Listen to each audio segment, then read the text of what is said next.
Corona pandemic కాలంలో ఓటీటీలకు విపరీతమైన ఆదరణ పెరిగింది. ప్రస్తుతం సినీ పరిశ్రమలో ఓటీటీల హవా నడుస్తుంది. పెద్ద హీరోలు హీరోయిన్లు సైతం వెబ్ సిరీస్లో నటిస్తూ ప్రేక్షకులకు మరింత దగ్గర అయ్యేందుకు చూస్తున్నారు. అయితే థియేటర్ల దగ్గర కొన్ని చిత్రాలకు పెద్దగా ఆదరణ లభించదు, కానీ ఆ మూవీ ఓటీటీలోకి వచ్చేసరికి అద్భుతమైన రెస్పాన్స్ వస్తుంది. ఇక మరికొన్ని సినిమాలు థియేటర్లో దుమ్ము రేపి ఓటీటీల్లో కూడా అదరగొడతాయి. తాజాగా అలాంటి సినిమానే ఏకంగా 6 నెలల తర్వాత 2 ఓటీటీల్లో ఒకేసారి స్ట్రీమింగ్ అవుతుంది. కేవలం 5 కోట్ల బడ్జెట్తో తెరకెక్కిన ఈ చిత్రం ఏకంగా 90 కోట్లను వసూలు చేసింది.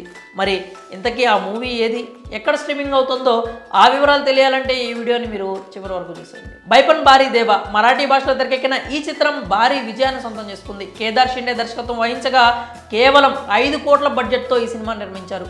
గతేడాది జూన్ 30న విడుదలై బ్లాక్ బస్టర్ టాక్ను సొంతం చేసుకోవడమే కాకుండా ఏకంగా 90 కోట్ల వసూళ్లను సాధించి ఔరా అనిపించింది. ఈ క్రమంలోనే మరాఠీలో అత్యధిక కలెక్షన్స్ వసూలు చేసిన రెండో చిత్రంగా నిలిచింది. బాక్సాఫీస్ వద్ద సూపర్ సక్సెస్ అందుకున్న ఈ మూవీ ఓటీటీలో స్ట్రీమింగ్ అవుతోంది. ఒకటి కాదు, ఏకంగా 2 ఓటీటీల్లో ఈ చిత్రం సందడి చేస్తోంది. ఇదిలా ఉండగా రిలీజ్ అయిన 6 నెలల తర్వాత స్ట్రీమింగ్ అవుతోంది ఈ బ్లాక్ బస్టర్ మూవీ. ప్రముఖ ఓటీటీ డిస్నీ ప్లస్ హాట్స్టార్తో పాటుగా మరో ఓటీటీ అయిన హులు యాప్లో స్ట్రీమింగ్ అవుతోంది. మరాఠీతో పాటుగా హిందీ భాషల్లో హాట్స్టార్లో స్ట్రీమింగ్ అవుతుండగా తెలుగులో సబ్ టైటిల్స్తో మాత్రమే చూసే వెసులుబాటు ఉంది. ఇదిలా ఉంటే హులు యాప్లో కేవలం అమెరికాలో మాత్రమే ఉంది. దీంతో అక్కడ ఉన్నవారు మాత్రమే బైపన్ భారీ దేవా చిత్రాన్ని చూడొచ్చు. 6 అక్క చెల్లెల కథగా తెరకెక్కిన మూవీలో సుకన్య కుల్కర్ని, శిల్పా నవల్కర్, సుచిత్ర బాండేకర్, దీప పరాబ్, రోహిణి హట్టంగండి, వందన గుప్తే కీలక పాత్రలో నటించారు. మరి ఓటీటీలో స్ట్రీమింగ్ అవుతున్న ఈ బ్లాక్ బస్టర్ మూవీపై మీ అభిప్రాయాలని కామెంట్స్ రూపంలో తెలియజేయండి.